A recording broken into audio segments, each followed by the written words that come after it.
अस्सलाम वालेकुम। 28 ही बनेगा है 28। दुरूद शरीफ पढ़ लें।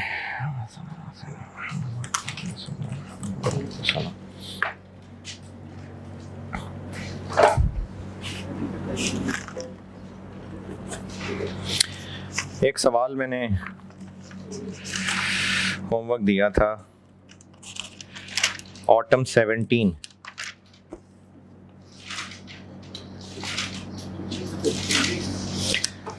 हाँ जी,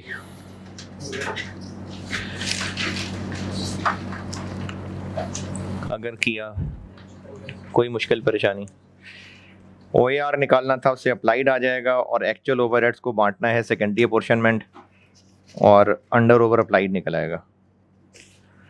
किया है, कोई मसला नहीं। चले, इसमें होना भी नहीं था मसला। चलें एक और कराता हूँ और वो आप पढ़ लें। Question number 5, page 33, question 5, omega industries. Omega industries spring 2016 attempt का सवाल है। स्प्रिंग 2016 ओमेगा इंडस्ट्रीज पढ़ ले, मैं करता हूँ।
हाँ जी, पढ़ लिया।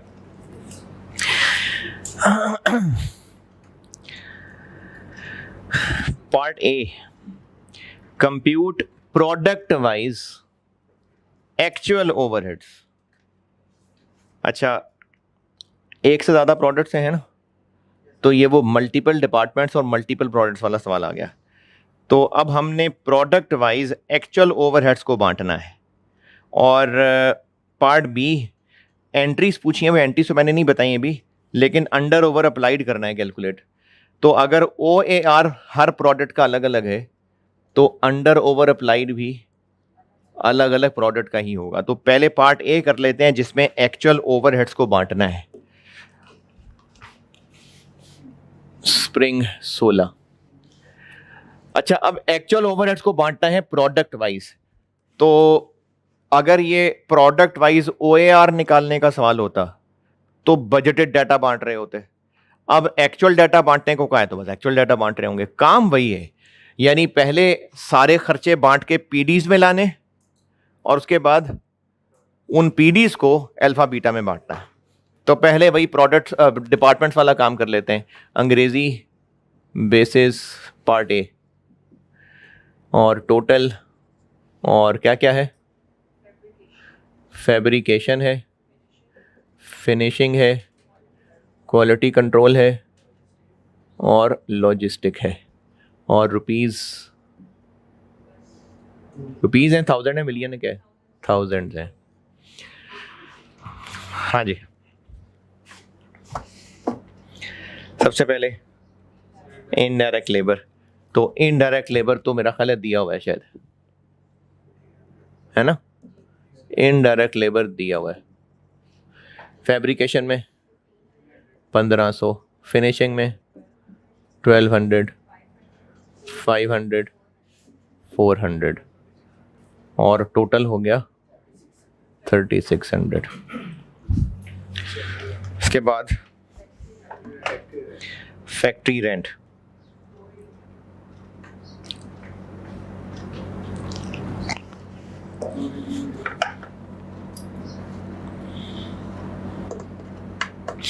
फैक्ट्री रेंट को बांटना है best available floor area.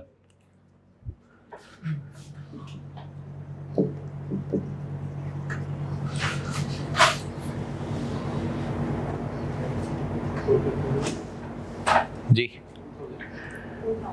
2000 floor area पे बांटे, 1000,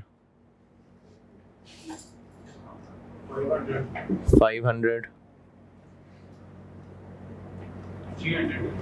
300, 600 है।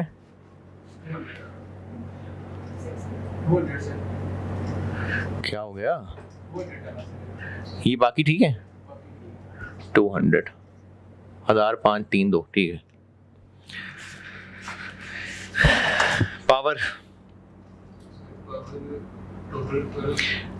पावर उसने खुद ही बता दिए, पावर के लिए किलोवाट आवर्स। तो पावर को किलोवाट आवर्स में कितनी है टोटल, 1200। किलोवाट आवर्स में बांटे 600, 480,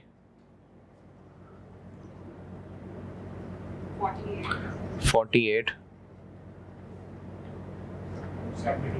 72। आगे डेप्रीसिएशन।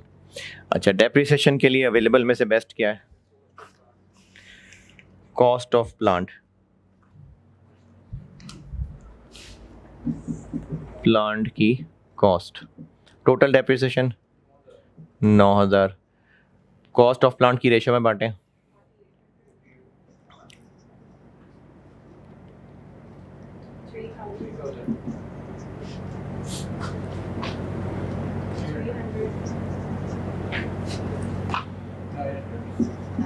$900।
आगे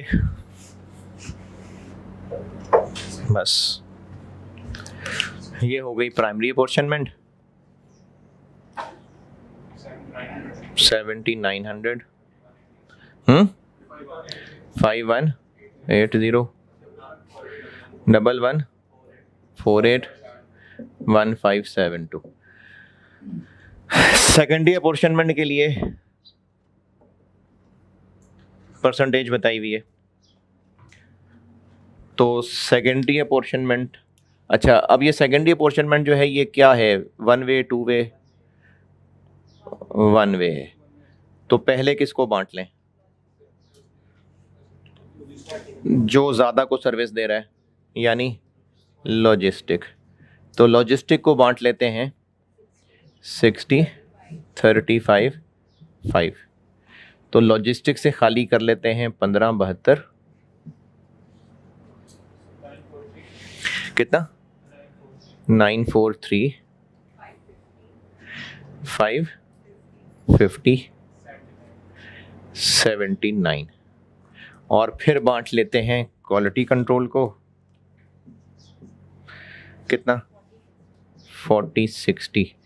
और इसको खाली करना है 1227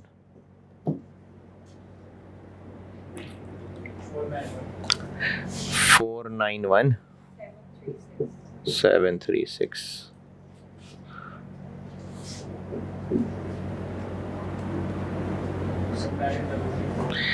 9334 6466।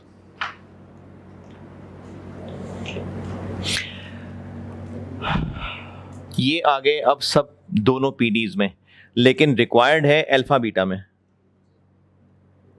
तो अब इन पीडीज को अल्फा बीटा में बैठना है। ये टेबल यहां बंद हो गया। अब दूसरा टेबल,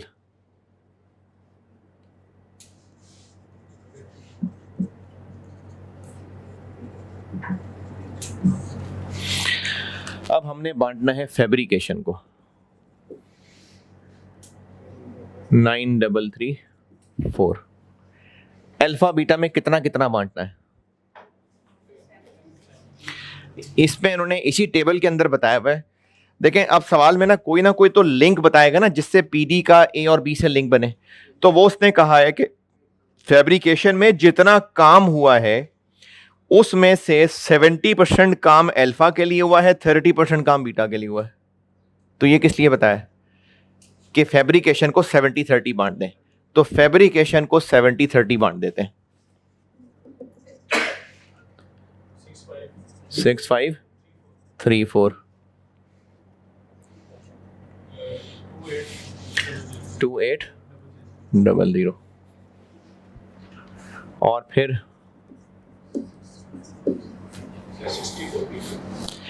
फिनिशिंग के लिए कहा हुआ है 60-40। टोटल है 6466 जी। 3880 2586।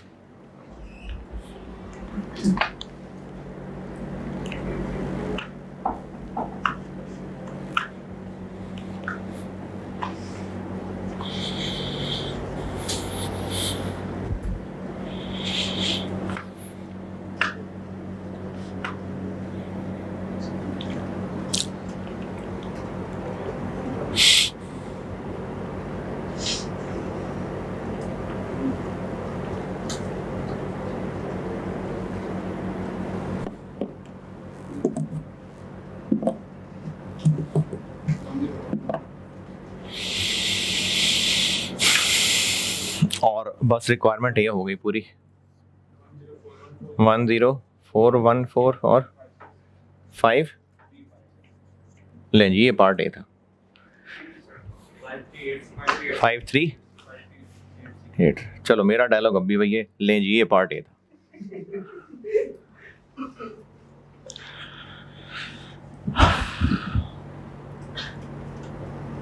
अच्छा, इस चैप्टर में क्या चीज़ मुश्किल है वैसे, मतलब कहाँ मुश्किल आ रही है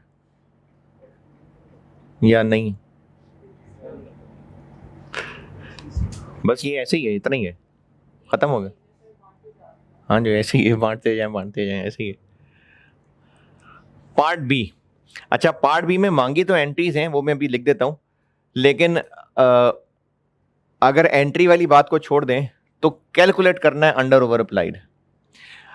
अंडर ओवर अप्लाइड कैलकुलेट करने के लिए अप्लाइड को एक्चुअल से कंपेयर करना है। अप्लाइड कैसे निकलेगा? ओ ए आर इंटू एक्चुअल। अब ओ ए आर, ये मैंने कल बात बताई थी, ओ ए आर चूंकि हर पीडी का अलग अलग है तो अप्लाइड भी हर पीडी का होगा, तो अंडर ओवर अप्लाइड भी हर पीडी का होगा। अब इस सवाल में ओ ए आर किसका है? प्रोडक्ट का, अल्फा बीटा का। तो अब जब ओ ए आर अल्फा बीटा का है तो अप्लाइड भी अल्फा बीटा का होगा, तो फिर अंडर ओवर अप्लाइड भी अल्फा और बीटा का ही होगा। इसीलिए अगर सवाल में वो सिर्फ पार्ट बी भी रिक्वायर कर देता ना, अगर पार्ट बी में सिर्फ जो उसने अंडर ओवर अप्लाइड पूछा है, अगर सिर्फ इतना भी रिक्वायर्ड होता तो ये काम हमें फिर भी करना पड़ता। क्यों करना पड़ता? क्योंकि अल्फा बीटा का अप्लाइड एक्चुअल से कंपेयर करेंगे ना, तो एक्चुअल ऐसे ही निकलना था। तो अभी उसने चलो पार्ट ए कह के मांग लिया, अदरवाइज अगर सिर्फ पार्ट बी भी कहता तो भी हमें अल्फा बीटा का एक्चुअल निकालना पड़ता। तो मल्टीपल प्रोडक्ट्स, मल्टीपल डिपार्टमेंट्स क्या हुए कि पहले डिपार्टमेंट्स को बांटें जैसे करते आ रहे थे, पीडीज में ले आए, अब उस पीडी को फिर प्रोडक्ट में बांट लें। और रिक्वायरमेंट भी है तो एंट्री, लेकिन निकालना तो अंडर ओवर अप्लाइड है ना, तो अल्फा और बीटा का अप्लाइड। अल्फा का ओ ए आर कितना? 1300 पर यूनिट, तो मल्टीप्लाई बाय यूनिट्स। इसी तरह से बीटा का ओ ए आर 500 पर यूनिट, तो इनटू मल्टीप्लाई बाय यूनिट्स 10,000।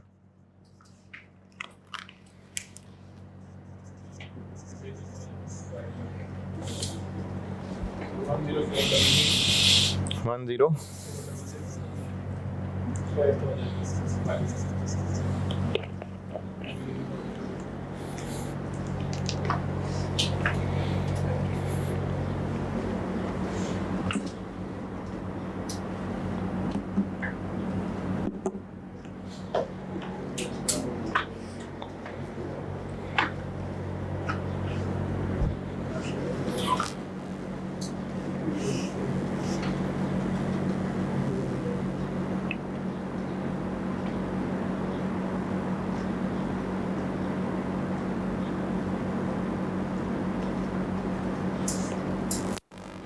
और एक्चुअल निकाल लिए मैं।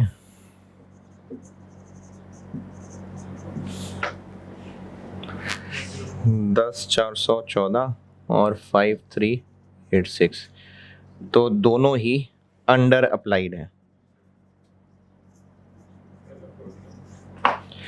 14 और 386, ये था जी सवाल। और एक सवाल होमवर्क कर दें, वो है स्प्रिंग 21।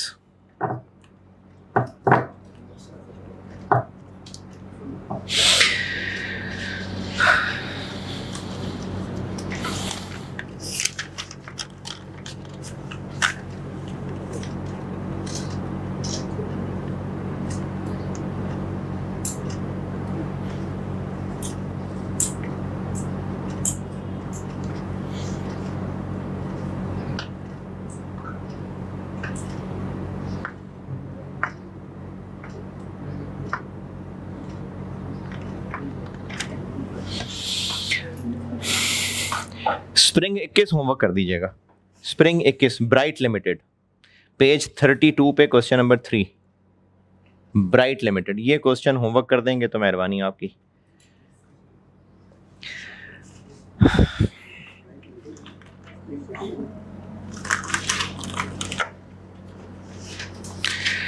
अच्छा, एक सवाल और करा देता हूं और बस फिर बहुत है चैप्टर।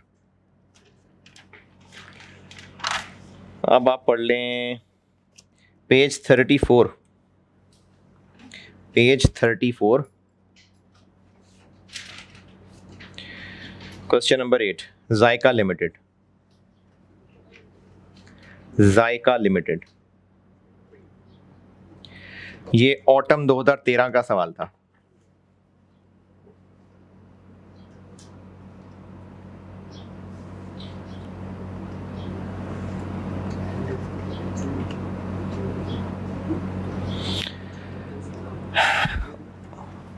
पेज 34, क्वेश्चन नंबर 8, जायका लिमिटेड, ये ऑटम 2013 का सवाल था। क्वेश्चन 7 पढ़ ले, मैं करता हूं।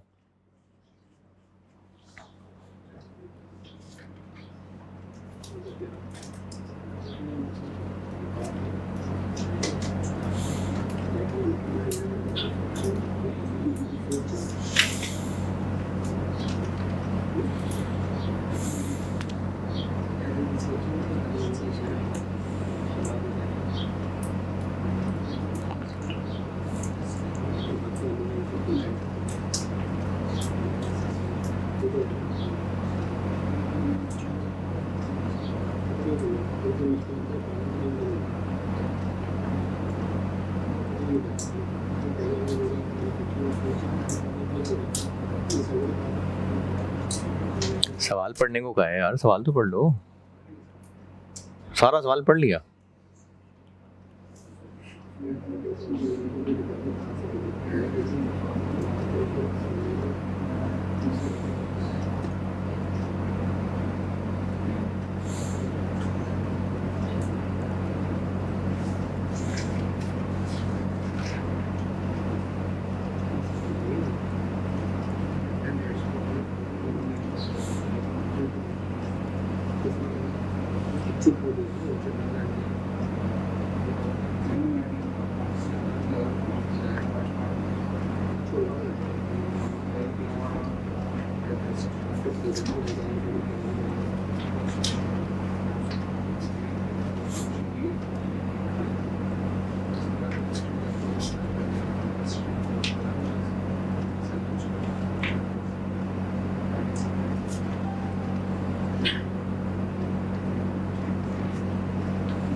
हाँ जी, पढ़ लिया होगा।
अच्छा, इस सवाल की रिक्वायरमेंट ये है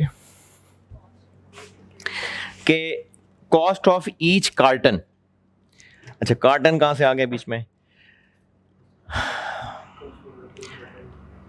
लास्ट टेबल से ऊपर, after production the jam bottles are finally packed in a carton consisting of 12 bottles, यानी एक कार्टन में 12 बोतलें होती हैं और पूछी है कॉस्ट ईच कार्टन की।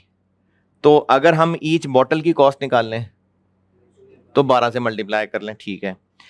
ईच कॉटन की, ईच बॉटल की कॉस्ट रिक्वायरमेंट से जस्ट ऊपर लाइन, एक बॉटल में कितना डायरेक्ट मटेरियल लगेगा और कितनी लेबर लगेगी बता दी। तो अब क्या रह गया, FOH पर बॉटल। अब FOH के लिए आपको ये जो सारा डाटा दिया हुआ, ये सारा बजटेड है या गुजरे हुए महीने का है? ये गुजरे हुए महीने का है। पहला ही पैराग्राफ दूसरी line, following information is available from ZL's records for the month of अगस्त। तो अगस्त का जो महीना गुजरा उसका सारा डाटा है और हमें अल्टीमेटली एक कार्टन की कॉस्ट निकालनी है। एक कार्टन में 12 बोतलें, यानी एक बॉटल की कॉस्ट निकालनी है। एक बॉटल में मटेरियल लेबर कितना लगेगा बता दिया, मतलब हमें FOH पर बॉटल निकालना है। अब FOH पर बॉटल निकालने के लिए ये जितने PDs SDs हैं इनका कहीं ना कहीं कोई बॉटल के साथ रिश्ता भी बताया होगा, तभी हम ओवरहेड जान सकेंगे। तो वो रिश्ता इन्होंने बता दिया ऊपर वाले टेबल की सेकंड लास्ट लाइन।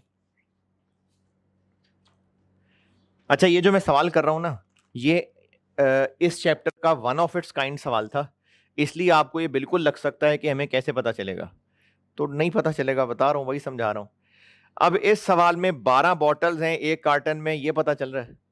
एक कार्टन की कॉस्ट निकालनी है तो अगर एक बॉटल की कॉस्ट पता चल जाए इंटू 12, और पूरी बॉटल की कॉस्ट में 3 चीजें हैं, डायरेक्ट मटेरियल, डायरेक्ट लेबर और FOH। तो मटेरियल लेबर दिया हुआ है तो पीछे रह गया FOH पर बॉटल। अब FOH पर बॉटल निकालना है और सवाल के डाटा से पता चल रहा है कि है ही ओवरहेड्स वाले चैप्टर का सवाल, SDs PD सब आ रहे हैं, तो हमें फिर SDs को समेट के PDs तक तो लाना ही, ये कुछ नहीं करना हो तो ये तो करना होता है। तो एक बार जब सारे ओवरहेड्स PDs तक पहुंच जाएंगे तो फिर मैं दोबारा बताता हूं कि करना क्या है। तो हमें निकालनी है कॉस्ट पर बॉटल और फिर उससे जाना है कॉस्ट पर कार्टन। ये मैं कर रहा हूं ऑटम 13, कॉस्ट पर बॉटल निकल आए अगर, जो कि डायरेक्ट मटेरियल और डायरेक्ट लेबर तो दी हुई है, कितनी 36 और डायरेक्ट लेबर 20। अब अगर हमें FOH पर बॉटल पता चल जाए तो एक बॉटल की कॉस्ट आ जाएगी, फिर उसको मल्टीप्लाई करेंगे 12 से तो पर कार्टन कॉस्ट आ जाएगी। ये सवाल की रिक्वायरमेंट है। तो अब अगली तलाश किस बात की, FOH पर बॉटल। तो इसको हम यही छोड़ देते हैं और जो 5-6 लाइनें लगेंगी खाली छोड़ दी मैंने, और मैं FOH के लिए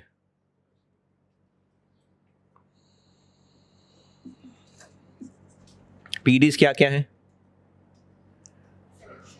सिलेक्शन,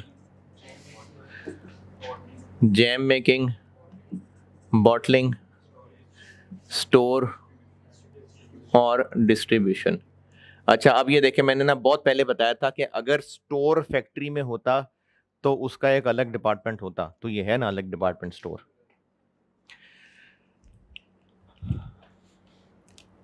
खर्चे सबसे पहले, रेंट एंड रेट्स, टोटल कितना कितना, अच्छा रुपीज है, मिलियन है, 1000 है,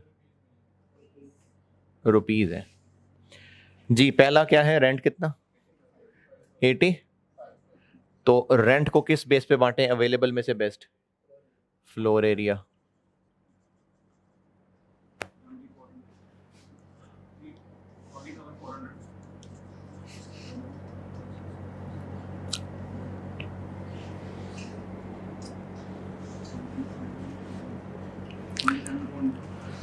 $27,200,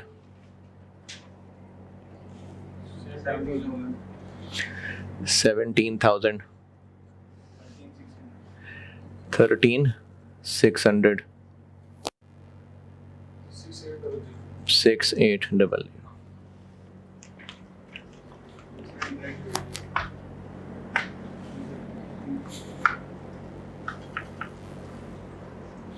उसके बाद क्या है? Indirect wages. इनडायरेक्ट वेजेस इसको किस रेशियो में बांटे? अवेलेबल में से बेस्ट डायरेक्ट वेजेस। क्यों डायरेक्ट वेजेस? क्योंकि इनडायरेक्ट लोग इन्हीं को तो सपोर्ट कर रहे हैं, तो डायरेक्ट वेजेस की रेशियो में बांट देंगे।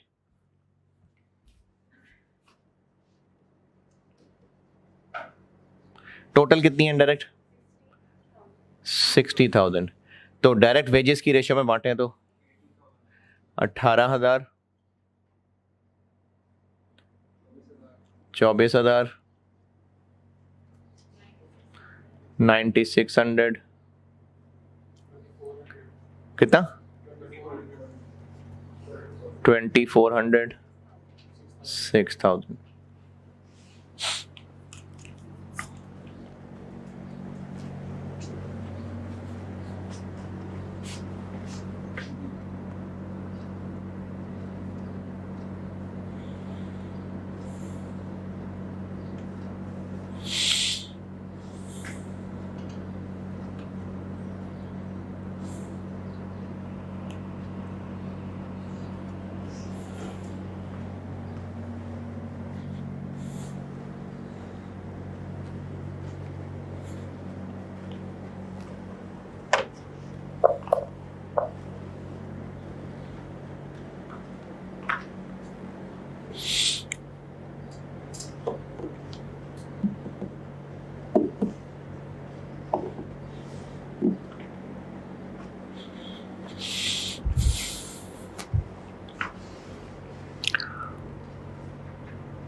आगे। अच्छा, अब ना मैं इस सवाल को, एक तो ये कि ये वन ऑफ इट्स काइंड सवाल था इसलिए करा रहा हूं, दूसरा एक पॉइंट है जिसकी वजह से मैंने ये सवाल उठाया है। समझा देता हूं, फिर एक नोट लिख लीजिएगा। डायरेक्ट लेबर और इनडायरेक्ट लेबर। डायरेक्ट लेबर वो लोग होते हैं जो प्रोडक्शन में डायरेक्टली इन्वॉल्व हैं और ये पता है कि 1 यूनिट बनाने के लिए कितना, तो उनको डायरेक्ट लेबर कहते हैं। उनके पैसों को डायरेक्ट लेबर कॉस्ट या डायरेक्ट वेजेस कहते हैं। और जो डायरेक्ट नहीं है वो इनडायरेक्ट है। जब हम बात करते हैं ना पूरी फैक्ट्री के पॉइंट ऑफ व्यू से, पूरी फैक्ट्री, तो यही है जो बता रहा हूं कि पूरी फैक्ट्री को जब सामने रख के बात करते हैं तो उस फैक्ट्री का काम है यूनिट्स बनाना। तो डायरेक्ट लेबर वो है जो प्रोडक्शन डायरेक्टली इन्वॉल्व होके कर रहे हैं, और इनडायरेक्ट वो हैं जो डायरेक्ट नहीं है।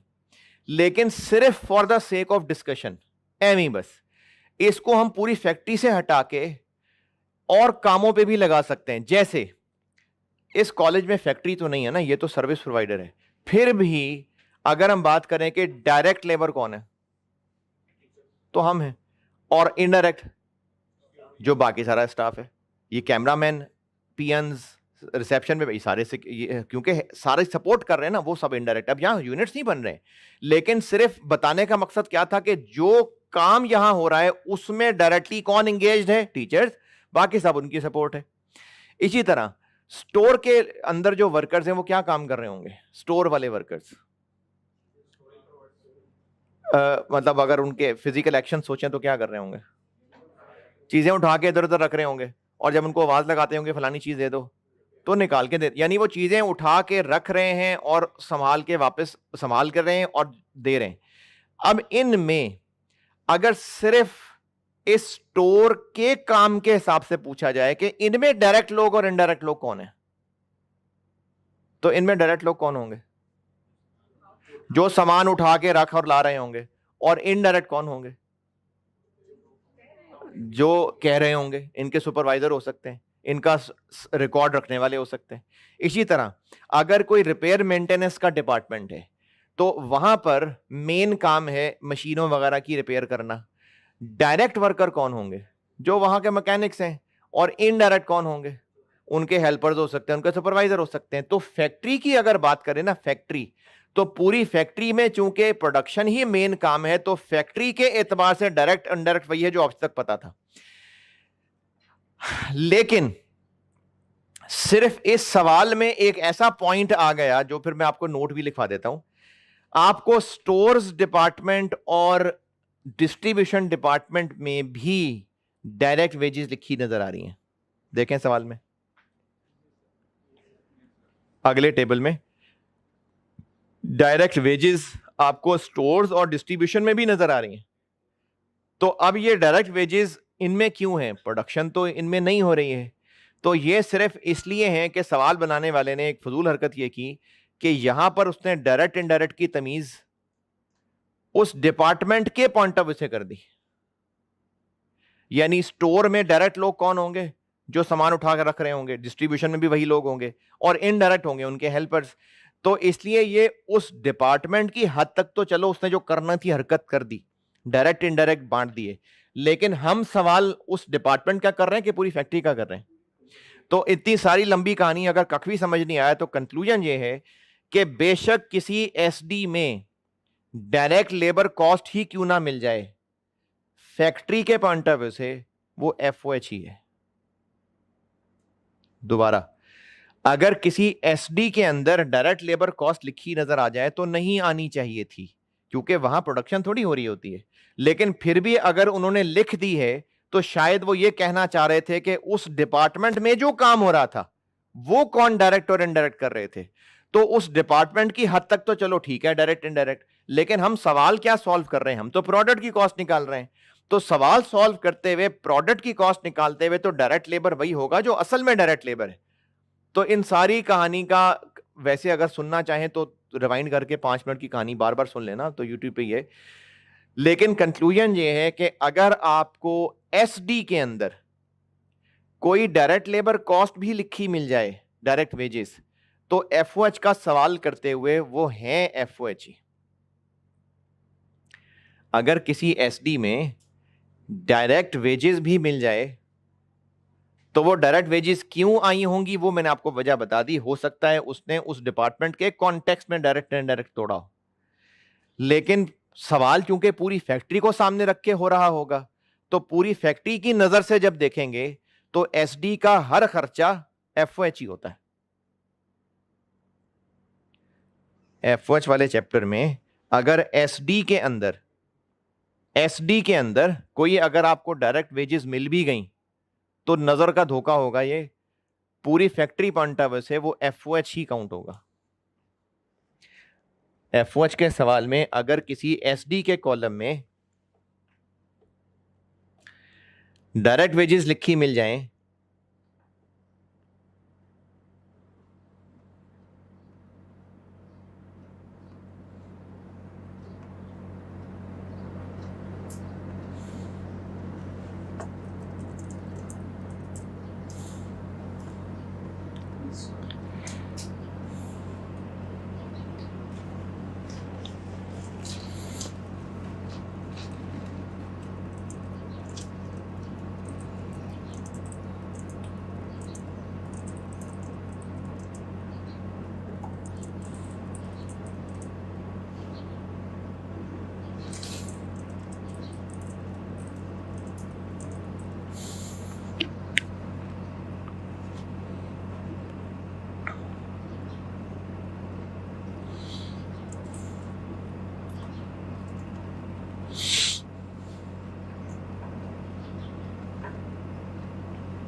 लिखा। तो अब इस सवाल के अंदर चूंकि उन दोनों में डायरेक्ट वेजेस आ रही हैं तो हमें एफओएच में उनको भी लिखना पड़ेगा, और ये हमें गिवन है।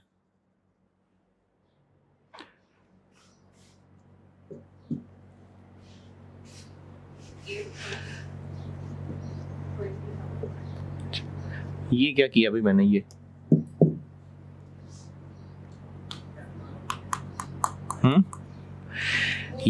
पीडीज हैं। पीडी के डायरेक्ट वेजेस तो असल में डायरेक्ट वेजेस है। ये तो जो एसडी की डायरेक्ट वेजेस लिखी थी वो नजर का धोखा था, वो असल में कंपनी पॉइंट ऑफ व्यू से एफओएच ही था। तो इसलिए डायरेक्ट वेजेस की मैंने अंग्रेजी जरूर लिखी है, लेकिन सिर्फ इन दोनों कॉलम्स के अंदर। तो अगर सवाल में एसडीज के अंदर डायरेक्ट वेजेस लिखी नजर आ जाए तो वो सिर्फ इसलिए है क्योंकि सवाल वाले ने वो उन डिपार्टमेंट के कॉन्टेक्स्ट में डायरेक्ट इनडायरेक्ट कह के तोड़ी हुई है। लेकिन जब पूरी फैक्ट्री के पॉइंट ऑफ व्यू से बात करेंगे तो एसडी का जो भी खर्चा है वो एफओएच ही है, इसलिए हमने इनको एफओएच वाले टेबल के अंदर लिखा। और इधर इसलिए नहीं लिखा क्योंकि वो तो असल में है ही डायरेक्ट वेजेस। बस ये पॉइंट कराना था इस सवाल के लिए, और वैसे चलो सवाल एक करा ही रहा हूं, लेकिन मेन मकसद मेरा ये पॉइंट बताना था। और आगे चलें। अब ये जनरल लाइटिंग है, पंखे लाइटें। इसके लिए आपको ये बता दिया कि कितने पंखे लाइटें लगे हुए हैं, तो नंबर ऑफ लाइट पॉइंट्स। अगर ये ना दिया होता तो फ्लोर एरिया लेते। नंबर ऑफ लाइट पॉइंट्स का मतलब है कितने पंखे लाइटें हैं, तो पता है कितने पंखे लाइटें हैं, तो उन्हीं की बेस पे बांटेंगे। टोटल कितना? 75,000। और लाइट पॉइंट्स की बेस पे बांटे 12, 500, 25,000, 18, 750, 62,500, 12,500।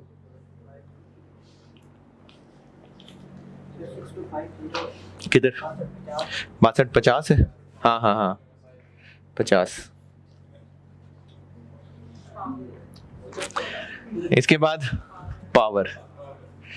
अच्छा, पावर को किस रेशो में? किलोवाट आवर्स दिए हुए हैं। अच्छा, यहां पर ना एक सवाल कॉमनली आया करता है कि एफओएच तो वो हैं जो ऊपर वाले टेबल में दिए हुए हैं, तो ये डायरेक्ट वेजेस मैंने क्यों लिख दिया? भाई सवाल में तो दिया हुआ है ना, बेशक दूसरे टेबल में दिया हुआ है लेकिन सवाल में तो दिया हुआ है ना, तो इसलिए डायरेक्ट वेजेस मैंने एसडीज वाले लिखे हैं इस टेबल में। पावर कितनी है टोटल? 150 किलोवाट आवर्स की रेशियो में बांटे।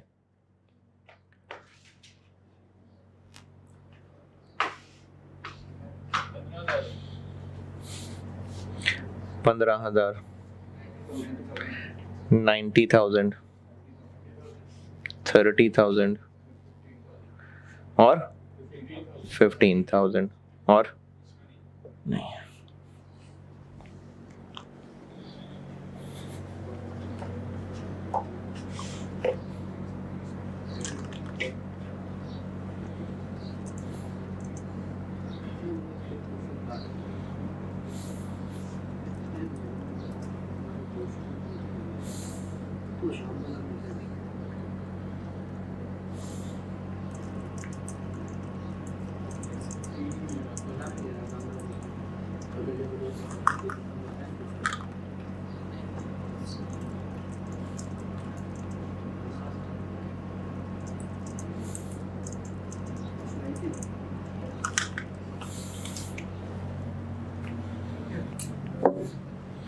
और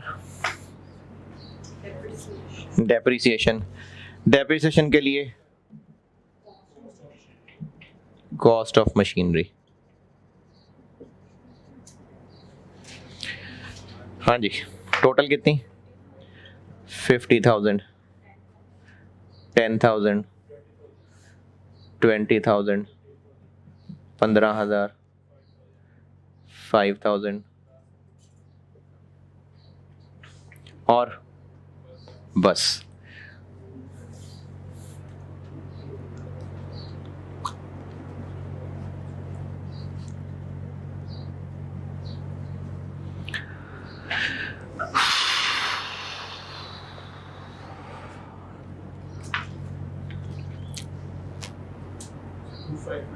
किधर पहला है? 259।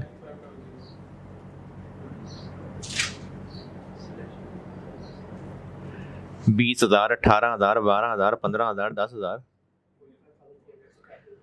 हैं? 45,300 जैम मेकिंग है। 186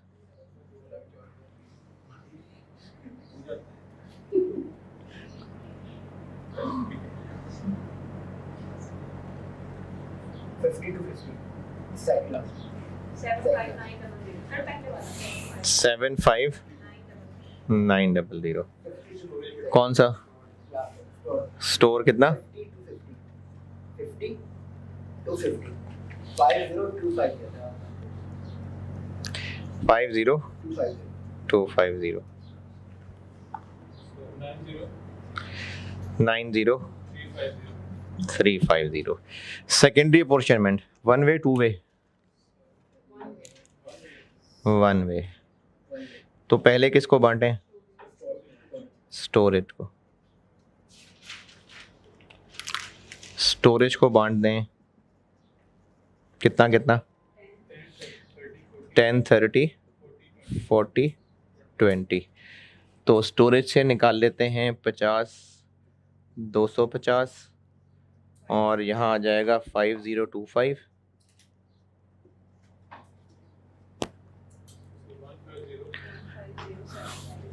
वन 5075 20100 10050। फिर बांट देते हैं डिस्ट्रीब्यूशन को। कितना कितना? 20 50 30।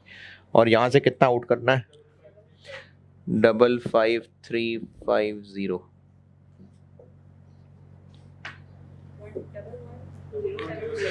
110 27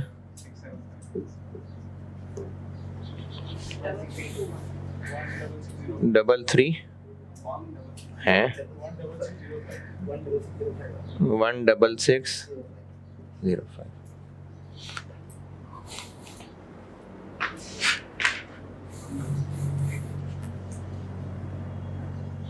ये 0 हो गया।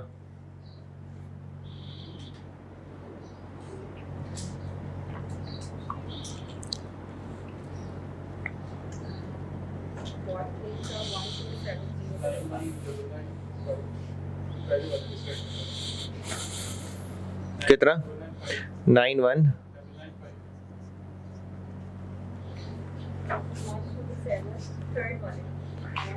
127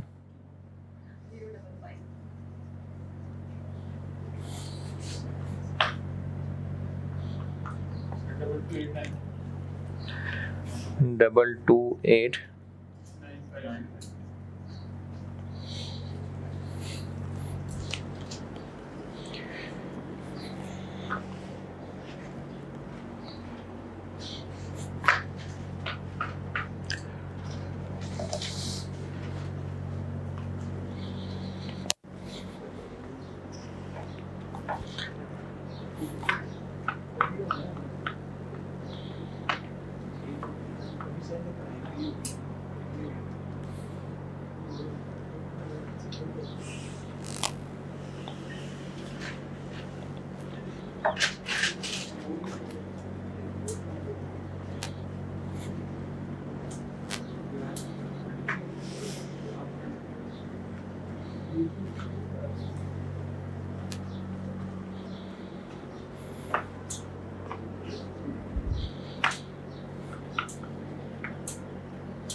यहाँ तक पहुंचे बस। अब आखिरी बात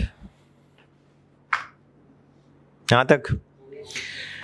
अच्छा जी, बात शुरू यहाँ से हुई थी कि हमें चाहिए cost per bottle. Direct material आ गया, डायरेक्ट लेबर आ गया, अब चाहिए एफओएच पर बॉटल।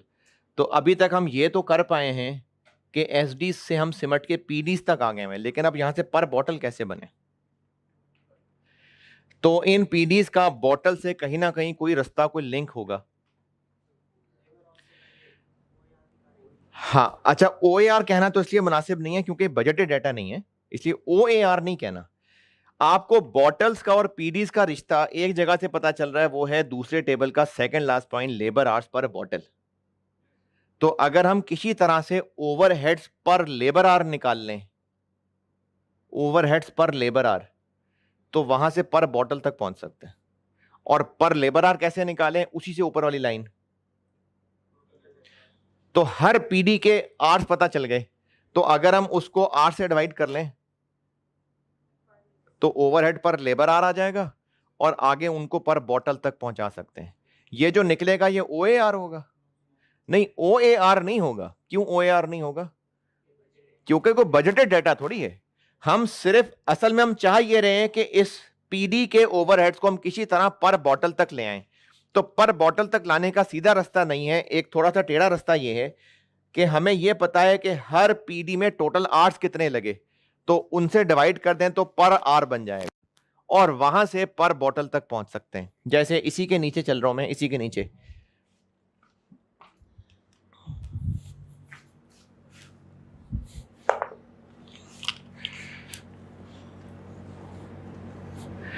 नाइन 1995 228950 127055।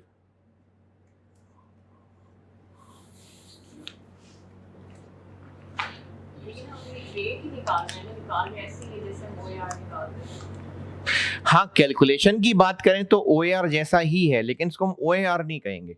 तो हर पीडी के हमें अब लेबर आवर्स पता, इसके कितने,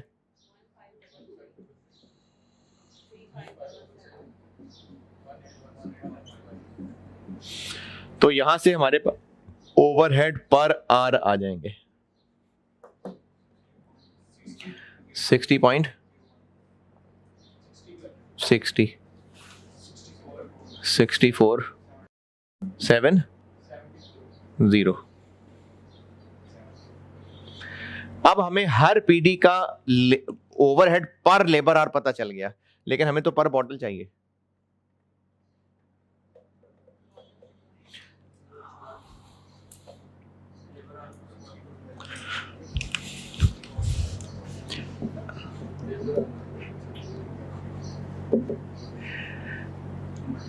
सिलेक्शन में 60 रुपए क्या है पर आर, पर बॉटल तक कैसे पहुंचे? एक बॉटल में कितने आर्स लगते हैं वो बताए हुए हैं, कितने लगते हैं?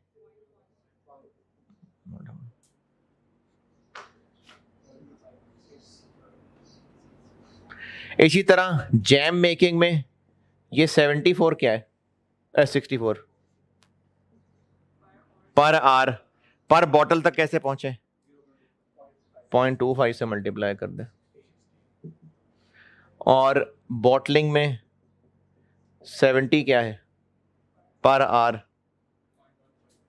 0.15 से मल्टीप्लाई कर दें तो पर बॉटल बन गया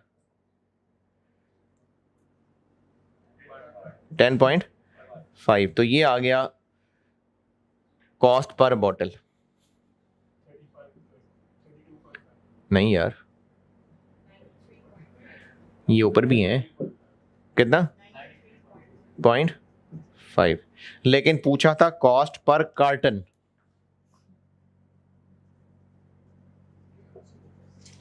तो इस 93.5 को 12 से मल्टीप्लाई कर दें,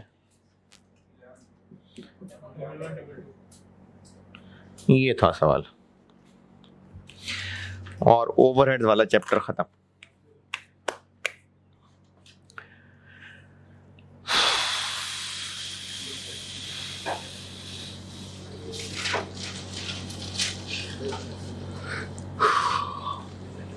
अच्छा, ओवरहेड वाला चैप्टर खत्म नहीं है, डायलॉग जल्दी बोल दिया मैंने।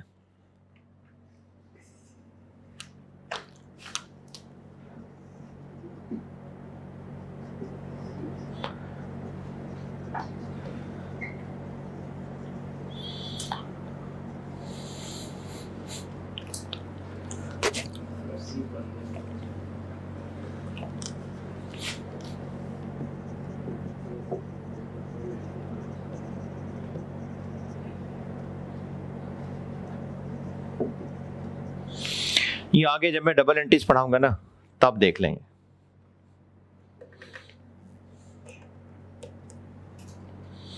ओवरहेड्स के चैप्टर खत्म।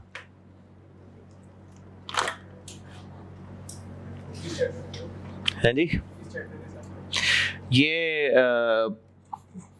अभी प्रोसेस कॉस्टिंग में जाऊंगा।